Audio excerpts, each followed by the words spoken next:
Today we're going to recap on a couple of issues at the Information Commissioner's Office that I reported back in 2009.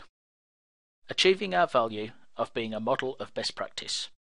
We do not ask others to do what we are not prepared to do ourselves. So here's the homepage. The ICO regularly publishes news articles to give up-to-date information on investigations that it's involved with. So on the 28th of November, for example, they published an article relating to a fine they've imposed on a company for sending these junk PPI text messages, which no doubt everybody's suffered from in the last 12 months or so. Now, because the site is vulnerable to cross-site scripting, that entire page can be changed to read something completely different. But let's have a quick look at the design first. We've got the header, followed by a bold colour at the back, the date of the article, and obviously the body content. But if we do this,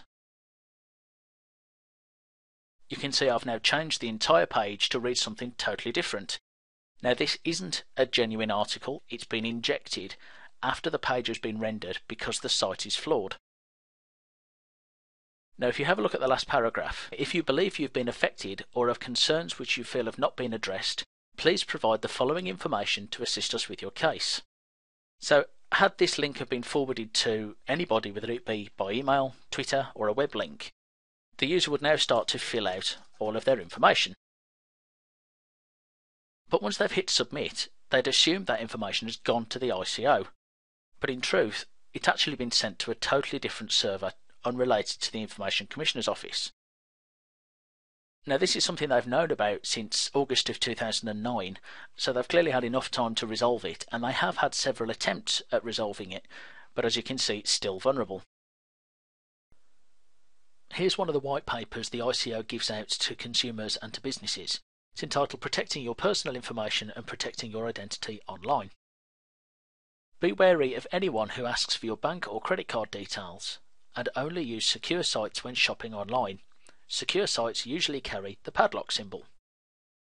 Now, it's really frustrating to read bad advice like that, especially when it's given out by an agency which really should know better.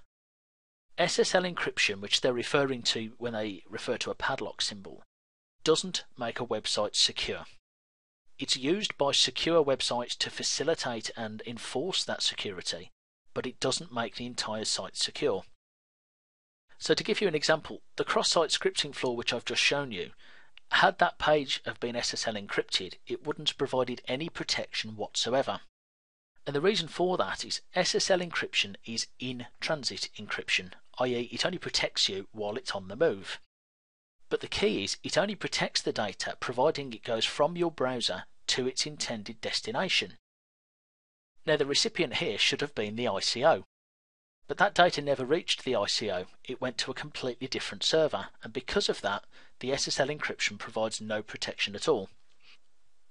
Let's move on to passwords. When choosing a password, avoid obvious choices such as mother's maiden name, child's name, pet's name, or other references. Try to use random mixtures of numbers and letters. Now, just a random mixture of numbers and letters is not sufficient to make your password as secure as it could be.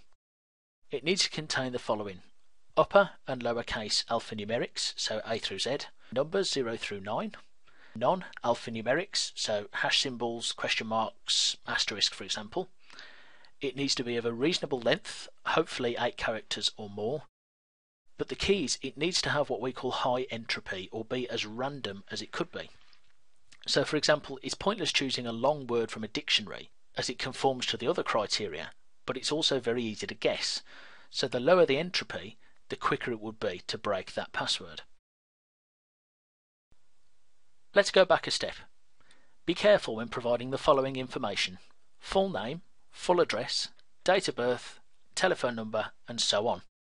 That's absolutely right. Under no circumstances must you enter any personal information into a site which you know to either be insecure or to not contain a valid SSL certificate. Now, the ICO clearly know this, it's their white paper and they're publishing it, so you'd expect them to practice what they preach and make sure that their own website treats the data safely. Which begs the question, why have they done this?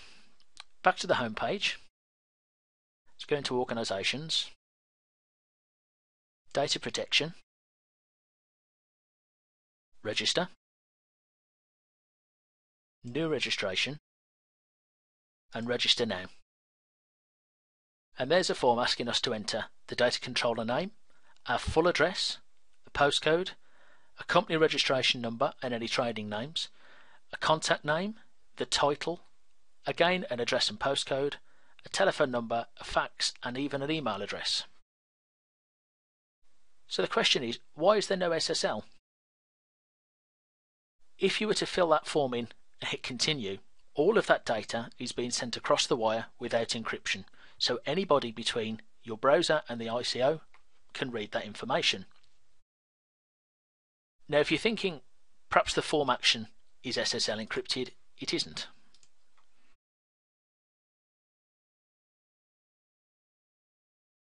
As you can see, it posts to an address that is also not encrypted.